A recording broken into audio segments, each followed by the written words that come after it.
നമസ്കാരം. ഞാൻ ഇന്നലെ ഒരു വീഡിയോ ഇട്ടിരുന്നു. റാന്നിക്ക് സമീപമുള്ള ഒരു പെന്തക്കോസ്ത് സഭയിലുണ്ടായ അടിയാണ് വീഡിയോയിലുണ്ടായിരുന്നത്.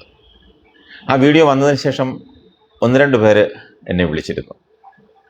നമ്മൾ മനസ്സിലാക്കേണ്ടത് അതൊരു ദേവാലയത്തിലാണ് ആ അടി നടന്നതെന്നാണ്.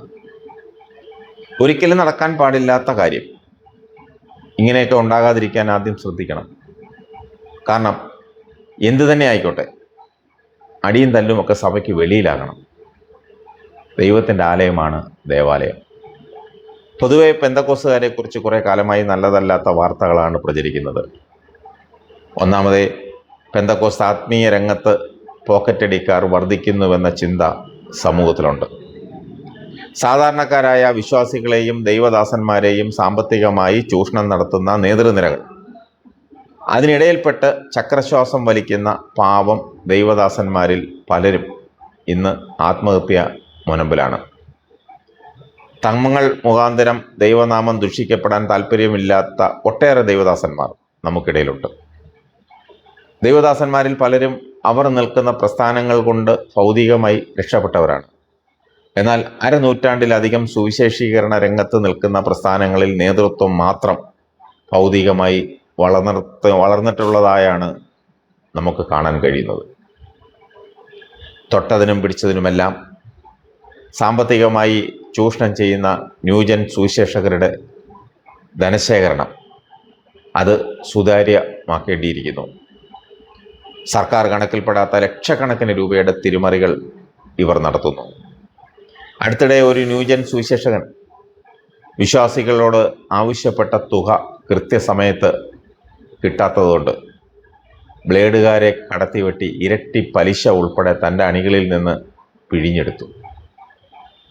മനസ്സിലാക്കണം, ആത്മീയതയുടെ മറവിൽ നടത്തുന്ന ഇത്തരം ഈ കൊള്ളപ്പലിശക്കാരെ നിയമത്തിൻ്റെ പരിധിയിൽ കൊണ്ടുവരണം. കൺവെൻഷനുകളുടെയും മറ്റിതര ആവശ്യത്തിനുമായി പിരിച്ചെടുക്കുന്ന ലക്ഷക്കണക്കിന് രൂപയുടെ കണക്ക് ചോദിച്ചാൽ ഭാഷണമില്ല, വാക്കുകളില്ല, ശബ്ദം പോലും കേൾക്കാനുമില്ല, ഒന്നിനും കണക്കില്ല. സ്വന്തം കുടുംബം മാത്രം കൈകാര്യം ചെയ്യുന്ന ഈ ലക്ഷങ്ങൾ കൊണ്ട് ആഡംബര ജീവിതം നയിക്കുന്ന ഈ ആത്മീയ രക്തരക്ഷസുകൾ സമുദായദ്രോഹികളാണ്, അല്ലാതെ സമുദായത്തെ വളർത്തുന്നവരല്ല. ഇക്കൂട്ടരെ മുഴുവനും നിയമത്തിൻ്റെ മുന്നിൽ കൊണ്ടുവരണം. കേന്ദ്ര സംസ്ഥാന ഗവൺമെൻറ് അധികാരികളുടെ ശ്രദ്ധയിൽ ഇത്തരക്കാരെ എത്തിക്കേണ്ടിയിരിക്കുന്നു.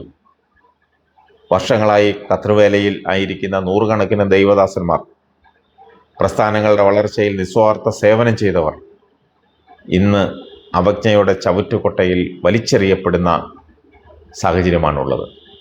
നമുക്ക് ചുറ്റുമുള്ളവരെ നമ്മളൊന്ന് തിരിഞ്ഞു നോക്കിയാൽ ഇവരെ പോലുള്ളവരെ കാണാം.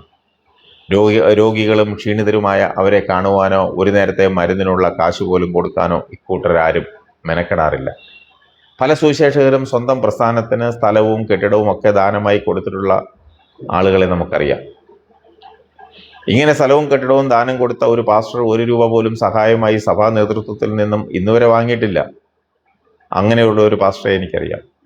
1 വർഷമായി ആ പാസ്റ്ററുടെ ഭാര്യ രോഗിയായി കിടപ്പിലാണ്.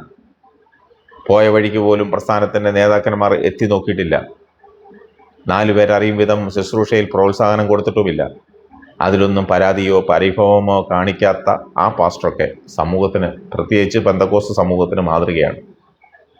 നിരവധി കർത്തൃദാസന്മാർ അവരുടെ ആരോഗ്യ സമയത്ത് പ്രസ്ഥാനങ്ങൾക്ക് വേണ്ടി സ്വന്തം കുടുംബത്തെ പോലും മറന്ന് പ്രവർത്തിക്കും. കഴിവും കാര്യപ്രാപ്തിയും ഉണ്ടെന്ന് തിരിച്ചറിഞ്ഞാൽ ഉപദ്രവിക്കാവുന്നതിൻ്റെ മാക്സിമം നേതൃത്വം ഉപദ്രവിക്കും.